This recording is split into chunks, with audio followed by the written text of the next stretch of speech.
રામ અને જલારામ આ બે સંજ્ઞા કે નામ વિશેષ એના પ્રાસને કારણે નાદ સૌંદર્ય તો ધરાવે જ છે, ગુણ સામ્યતાને કારણે અર્થ સૌંદર્ય પણ એટલું જ છે. કઈ ગુણ સમૃદ્ધિ કે જે રામમાં છે એ જ ગુણ વિશેષો સ્વયં જલારામમાં પણ છે. આ વાતને પહેલાં માત્ર એક શ્લોકથી સમજવાનો પ્રયત્ન કરીએ. લોકાભિરામમ રણરંગ ધીરમ. આ શ્લોક તમારાથી અપરિચિત નથી. રામના ગુણ વિશેષો અથવા તો વ્યક્તિ વિશેષો એમાં હુબહુ પ્રગટ્યા છે. હવે તમામ ગુણ સમૃદ્ધિ જલારામ સાથે તમે સરખાવો. એમના પરમ ભક્ત એવા પૂજ્ય જલારામ બાપાના ચરિત્ર સાથે તમે રામના ગુણ વિશેષોને તપાસશો તો તમને ખ્યાલ આવશે કે લોકાભિરામમ ન માત્ર રામ છે, એમના પરમ ભક્ત જલારામ પણ છે. લોકાભિરામમ એટલે લોકોમાં જે અભિરામ છે, લોકોમાં જે પ્રિય છે, લોકોને એમને જોતાં જ લોકોને સ્વયં આનંદ જન્મે છે, પ્રેમ ઉપજે છે દર્શન માત્રથી. એ લોકાભિરામમ છે. એ રામ પણ છે, લોક અભિરામ એ રામ પણ છે અને જલારામ પણ છે. રણરંગ ધીરમ. યુદ્ધના મેદાનમાં સંઘર્ષના સમયે કટોકટીની પડે જે સંયમ દાખવી શકે, જે ધીરજથી વર્તી શકે, એ રણરંગ ધીરમ રામ પણ છે અને એ રણરંગ ધીરમ જલારામ પણ છે.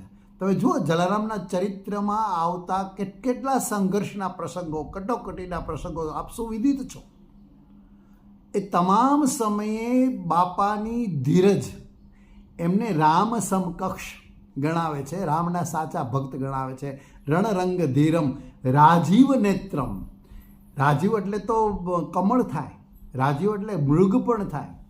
કમળ અથવા તો મૃગ જેવી આંખોવાળા, એટલે કે જેની આંખોમાંથી પ્રેમ નીતરે છે, સ્નેહ સતત ઝરે છે અને કરુણા વરસે છે, એવો સિદ્ધ પુરુષ રામ પણ છે. અને સામે એમનો ઉત્તમ ભક્ત એવા જલારામ પણ છે. એટલે બંને રાજીવ નેત્રમ છે. રાજીવ નેત્રમ રઘુવંશનાથમ. રઘુવંશ કુળના નાથ છે, આદરપાત્ર છે, પ્રથમ પુરુષ છે એમ કહો તો પણ ના નહીં. તો એ રામ પણ છે અને રઘુવંશનાથમ જલારામ પણ છે. લોકાભિરામમ રણરંગ ધીરમ રાજીવ નેત્રમ રઘુવંશનાથમ કારુણ્ય રૂપમ કરુણાવતારમ. આ કારુણ્ય અને કરુણા આ બંને શબ્દના અર્થમાં ફેર છે. કારુણ્ય એટલે કે કરુણતા જેના જીવનમાં છે, ભરચક સંઘર્ષમાંથી જન્મતું પીડા, દુઃખ, દર્દ એ રામના જીવનમાં પણ છે અને જલારામ જીવનમાં પણ કરુણાની કારુણ્યનો કોઈ પાર નથી, અપાર છે. એટલે બંને કારુણ્ય રૂપમ છે, કારુણ્યના સ્વયં અવતાર સમા છે, સ્વયં રૂપ છે. અને કરુણા કરમતમ, તે છતાંય કરુણા કરે છે, તે છતાં પણ દયા વરસાવે છે, તે છતાં પણ પ્રેમ આપે છે. કારુણ્ય રૂપમ કરુણા કરમતમ, કારુણ્ય રૂપમ કરુણા કરમતમ શ્રીરામ ચંદ્રમ શરણમ પ્રપદ્યે. અહીંયા આપણે આંશિક ફેરફાર કરીને જલારામ બાપા વિશે એમ કહી શકીએ કે શ્રીરામ ભક્તમ જલારામ વંદે. આવા શ્રીરામના ભક્ત, આવા જલારામને હું વંદન કરું છું. લોકાભિરામમ રણરંગ ધીરમ રાજીવ નેત્રમ રઘુવંશનાથમ કારુણ્ય રૂપમ કરુણાકરમતમ શ્રીરામ ભક્તમ જલારામ વંદે.